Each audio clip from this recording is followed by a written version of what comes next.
Assalamu alaikum wa rahmatullahi wa barakatuh. Today's Hajj pro tip relates to performing the sa'i between Safa and Marwa. Sa'i means to walk, to run between the two mountains, Safa and Marwa. Now the reason why this is a significant part of the Umrah and also a part of the Hajj is to remind us of the story of Ismail alayhi salam and his mother Hajar. Ismail alayhi salam is a baby. He's in the middle of Makkah Mukarramah. There's no one there, no mountain. Surrounded by mountains, but no water there, no food there, no animals there. And the child is so desperately thirsty, and the mother fears death for her child. And she climbs these mountains and starts running from one part to the other. And this state of desperation she has, where she has no other means, no one else to help her.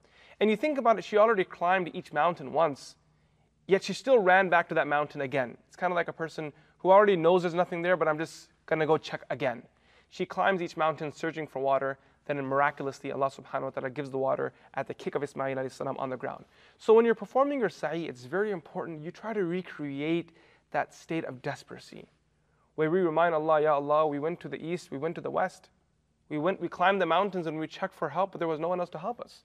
So here we've come to you, and just as miraculously you gave water to the barren land of Makkah Mukarramah, that you give water to our heart and you soften it again. You give water to our eyes that we learn to cry in front of you again. So developing that state while you're there between Safa and Marwa, rather than just talking around and chatting and wasting that beautiful and very special time.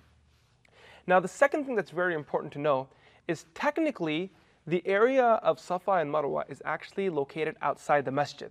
It's not a part of the haram. Even though it's tiled off and it seems like it's a part of the masjid, we've spoken to many scholars in this regard, and they've explained that technically it's outside the masjid because historically scholars always considered it to be outside the masjid. And since it's not mandatory for a person to do Safa Marwa in the state of wudu, unlike tawaf, you have to be in wudu, Safa Marwa, you do not have to be in wudu. So if there's a lady who is in her menstruation and she needs to perform her Safa Marwa, she finished her tawaf, menstruation started, she can easily walk between the mountains.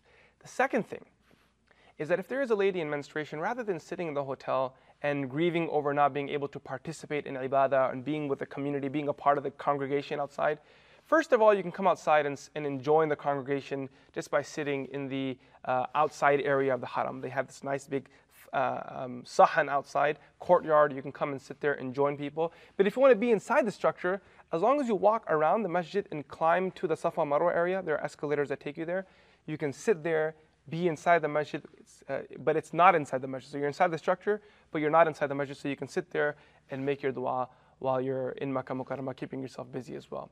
So that's today's Hajj pro tip. Be sure to practice and convey to others as well. Assalamu alaikum wa rahmatullahi wa barakatuh.